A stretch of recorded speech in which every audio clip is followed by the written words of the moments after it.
Everybody having I gotta do that. Had a long day. Hope everybody having a wonderful night. Probably be day when y'all see this. But getting back around the topic of discussion, I had to bring back a part two to Are You Walking in Christ?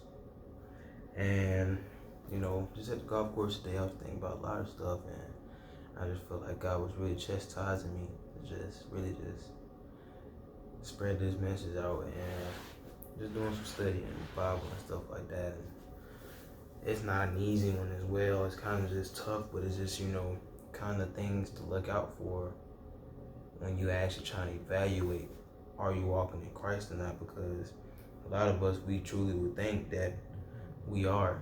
And sometimes in reality, we're not, because we're falling victim to culture, to this world, to the flesh, to the devil. And you just don't know. He's just so deceitful. You just never know. A lot of times we think, it's just us seeing our sin and stuff like that. We're not blind, this and that, third, but just like, it's gonna take more than that. It's gonna take way more than you just seeing your sin. Even sinners do that. Even sinners just see their sin and just keep sinning. They're gonna take way more than just seeing your sin. A lot of people preach and just spread the message about, it's good that we see our sin, we're not blind. Okay. But when Jesus restored sight to that one guy, he first had him see blurry vision, and afterwards clear vision. Jesus don't do no half works. And so, you might not be blind. What if you seeing blurry? You seeing blurry, then next thing you know, you gonna mistake devil horns for angel's wings, because you can't see them clearly. You gotta be able to see clearly. I really want to talk on this discussion right here in John 8, when Jesus speaks about God's true children. These people in this story, they really was convinced that they are walking in God. These Pharisees and Sadducees and teachers of religious law and stuff like that, they really was convinced that they are walking in Christ, and they are the sons of God. And their hearts are so hardened to where they don't even think to themselves, maybe I'm wrong. Am I tripping? Let me reevaluate my life and what I've done.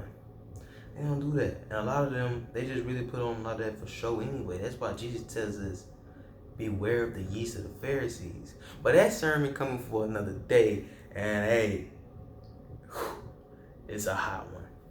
But yeah, because you never know behind closed doors what will happen. You never know what somebody else does. You just never know. And so sometimes, a lot of times, some people can really be on the deceiving end and being used through the words of the devil to get to you. And you won't even know, because you're not seeing clearly. And so here I really want us to see clearly, because are we sons? If we were followers of God, if we were walking in Christ, that means God is our Father, meaning that we listen to Him. We get to rationalizing, and we get to thinking, we're not perfect. Hold on, wait a minute. God told us that if we endure through our 12 times and trials and tribulations, then we'll become whole, lacking in nothing. He's not going to tell you, of course, we're not perfect. He's saying like, that is an excuse. God understands us. Who do you think that's coming from? Do you think God is tempting you? No. So if you listen to that, then that means you listen to your father, which is the devil. Because God not telling you that for certainly. He's not telling you that you're not perfect, this and that, third, yada, yada. A lot of y'all, that's some people y'all need to go forgive. We walk in Christ because a lot of this stuff is action. What love is patience, it's enduring, it is persevering, it is forgiving, it is long suffering. And it's like, are you showing these qualities? You gotta act in this. You just can't talk this in your head, because we call it to walk in Christ, not talk in Christ. So what a forgiveness at? What a reconciliation at? Sometimes we need to reevaluate. Maybe we tripping. Maybe we need to talk this out, because you sitting someone so we not perfect and stuff like that. Then you need to see, have you been deceived by the devil? Maybe we need to see this. We need to go and just dig deep into ourselves. We need to talk this out. A lot of us, we so moved to go and talk about this Black Lives Matter movement or big movements and stuff like this going on, but we don't want to talk about the stuff that's going on in our homes, in our houses. Conflicts with the same roots. The same roots. How y'all want to deal with someone on the bigger scale? Y'all can't even get to the roots in y'all house. Tell me how, please. I really just want to know this. And I just want to, just go over a couple of scriptures with you guys. And one of them is